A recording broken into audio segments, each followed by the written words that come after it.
Hey, how's it going, everyone? Hello. You're really quick on the gun. I know. Let's keep going. Keep going. Let them know.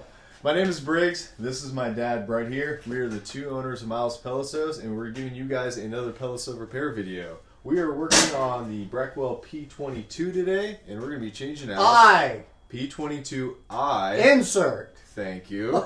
Very, very distinct. Thanks. We're going to be focusing on the convection fan today. So, you got anything to say? Nope, we're going to get right to it, and Briggs is going to show you how to remove this convection room air fan and how to put it back in. Let's go to the next scene. All right, let's do it.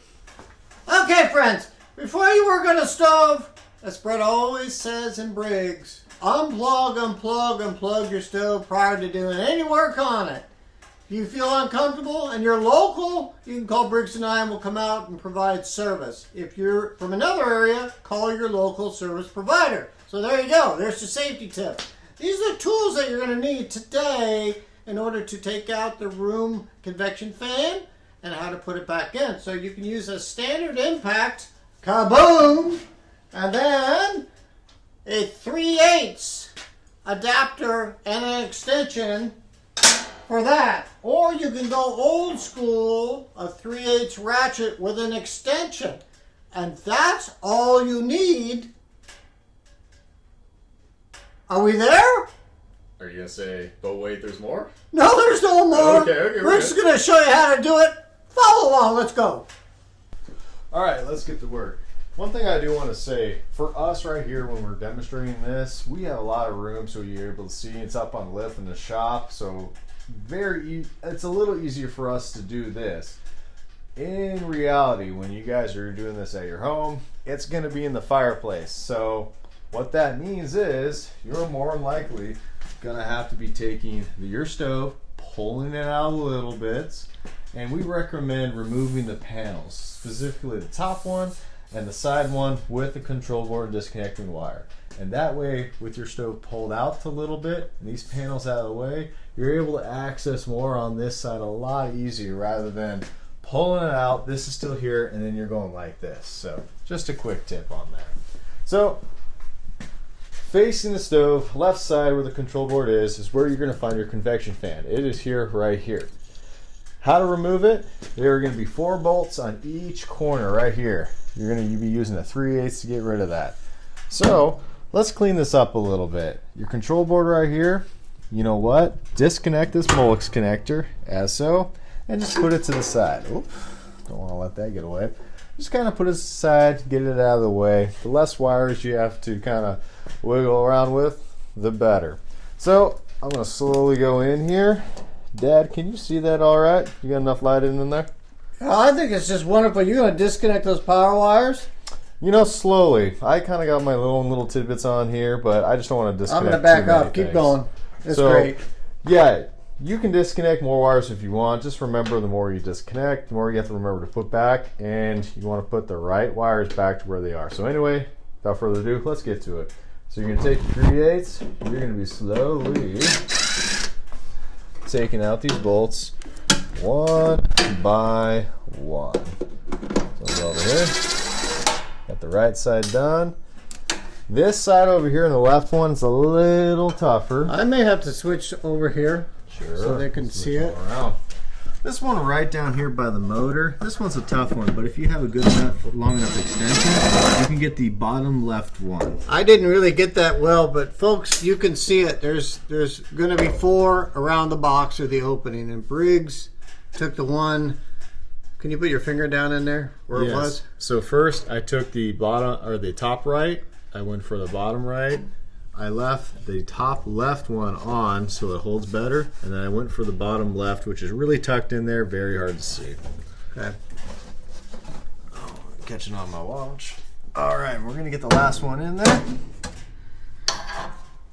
Bear with us, folks. We're trying to get the best lighting in there, tight spaces, and we'll get this last 3/8 out.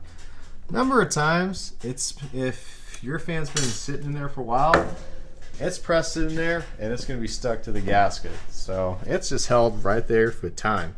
So what you're going to do with all those bolts going, just wiggle it a little bit, and right there pries off the old gasket that was there.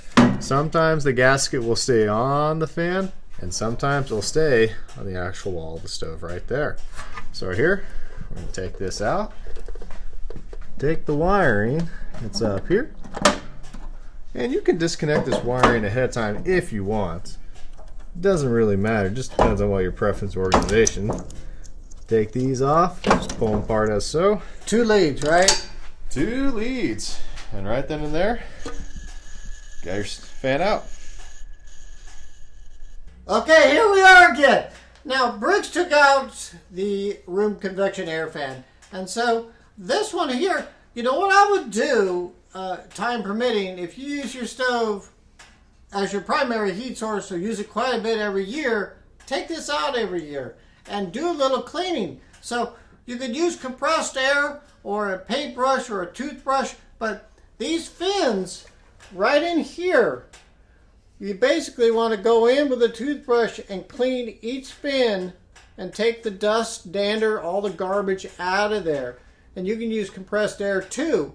And if you flip the mode over like this, you want to clean and blow out all this area here around the circumference. And then at the end of the motor, you'll see a lot of dust, cat hair, dog hair, whatever you have, it will collect here. Get that all out of there. And in this particular motor here, I really like it.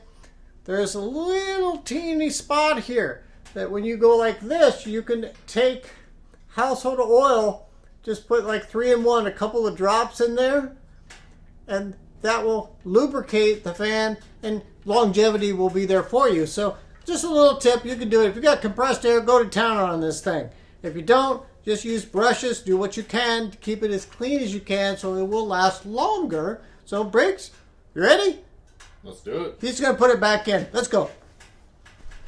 All right, let's put her back in. So essentially, we're just gonna be going backwards. So you can take your fan, and put your wires to the side. We'll connect those a little bit later. And you're basically just gonna be putting it right here, and we'll line them up. So I'm gonna do a dual thing. I took off my extension, got the bolts ready, and we're gonna start affixing them onto the corners. Right, good view right here. Oh, well, thank you. Right there. So the reason why I do it by hand a little bit is just to get a good threading going. And if you're just doing it by hand with a socket wrench, hey, all hats to you. This way I can just get a good threading going, and then once it's all kind of in there and all lined up, then the rest kind of follows suit. Once you get 2 in there, essentially these top 2, then it's all good. Do a little pre-threading there. And then at this point, you can then start going to town a little bit. So I won't tighten these all the way, just a little bit snug right there. And I'll start going around, especially with the bottom ones. And then lastly, this is really the tough one. I wonder if I can get a flashlight in there. Yeah, that's basically, yeah, it's hard to see, but it's this tough one right there. It looks a little deceiving, but let's see if we can get it right here.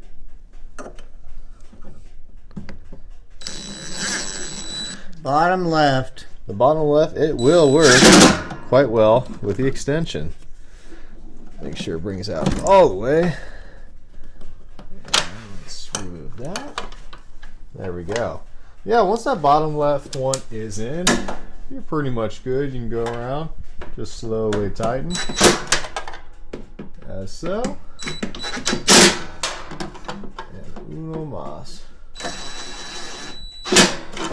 And there we go.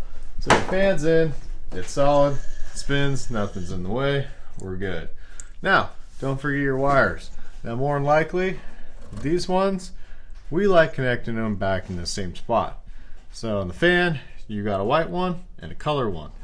Over here on the main harness, again, a white one and a colored one.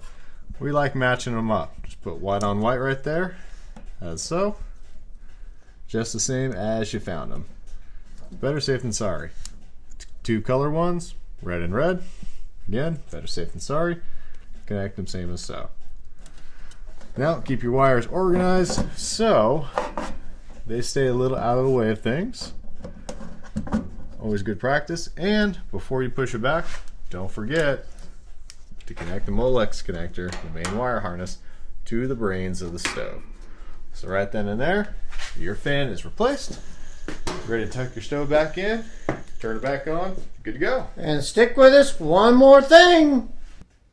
All right, everyone. Hopefully this video has been pretty helpful. Hopefully you guys got your fans in. Hopefully we helped solve your issue. And you know what? We really appreciate you guys. All the likes, the shares, the comments, the subscribes. I think really it's good. helps out in the long run. Yeah. I think it's good. You know, we're starting to get more comments, you know, and a little interaction, and I think that's good for everybody in the community. And so, Briggs, you know, when the notifications, I think that's important. And you get inundated on your phone, I get it. But down the line, Briggs and I are going to be having more videos on different makes and models. And so maybe one will come up that your neighbor has, and we can help their family save some money. So follow along with us. We appreciate you. Briggs?